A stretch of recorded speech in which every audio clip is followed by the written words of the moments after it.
Hey everyone, and good morning, DMAOC. This is a video that we recorded from one of our morning meetups.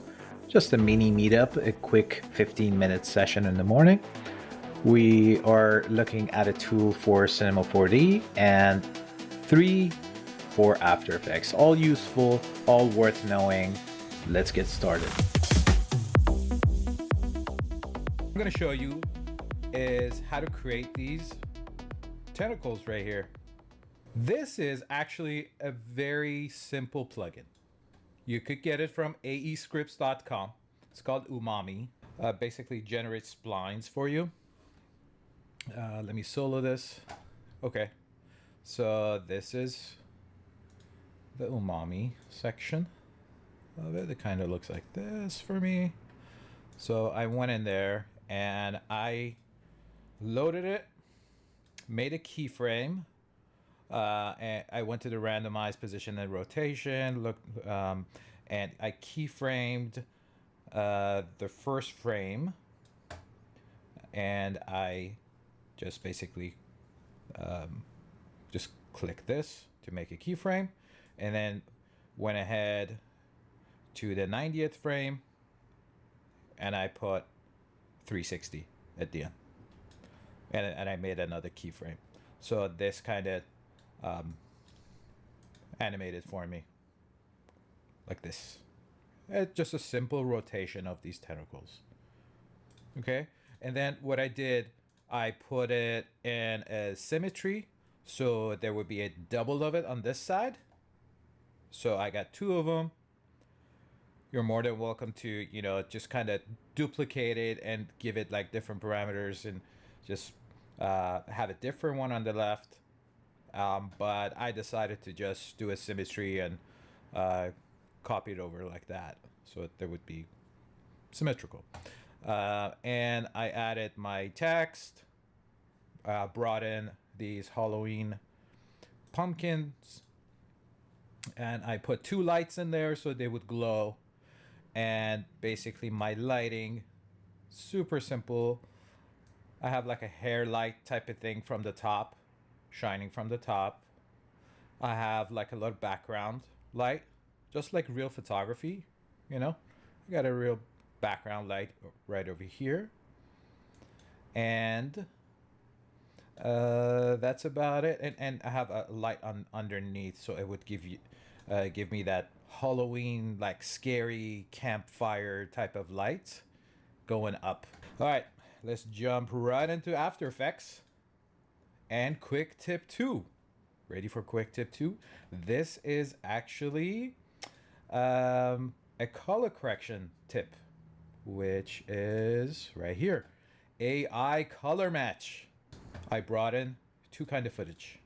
I brought this guy. I downloaded this from Envato Elements. And what I did was I brought in a frame. I put it as one layer over here. Let's see what AI color match does. This was the original, and this is what it did. It kind of muted all these and muted the blue. I think it did a good job for like a one-click type plugin. Here's the original footage. Same process. Go and pick the reference image or footage or whatever, just give it some information to copy from, and click match here, and there you go. Kind of looks like this. I think it does a pretty good job in matching colors. All right, so that was quick tip 2. Quick tip 3, aspect ratio in After Effects. So let's say you have something like this, you designed it, you're happy with it. Now all of a sudden you have to make the portrait size of this and put it on social media. So all you do, load the plugin, press it, boom, it just switches the rotation like this, and that switches everything. It has a setup menu. You have to close it so this thing would work. Here you go. See?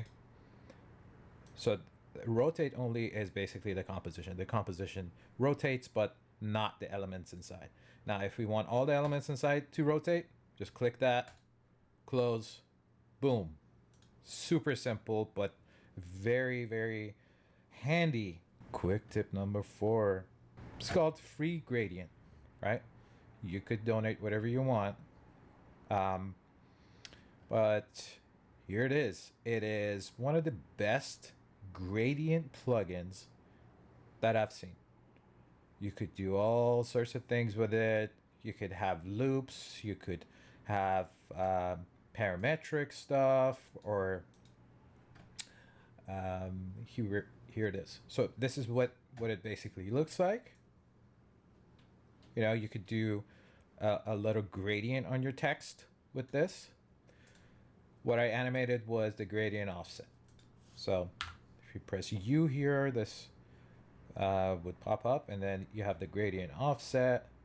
Just one keyframe here, and then one keyframe at the end. It gives you like a little gradient thing. But what's different about this effect than the light sweep effect is the scattering. So if you bring up the scattering, that's right over here. Over here, I put it at 50%. You just take it back to 0. When it's at 0, it kind of looks like this, right? Just a regular. That's actually another good effect that you could use. You know, it kind of looks like this. Simple stuff. Or if you want to bring up the scattering value, it will give you this like glittery type look, which I think is kind of nice and subtle. It's not like too out there. So it gives you this look. So what I did on top of it, I added a glow. So it kind of glows as well. Okay, that's all for today's quick 15-minute session. We've gone over a tool for Cinema 4D and 3 for After Effects. Test them out and see what works for you. Until next time.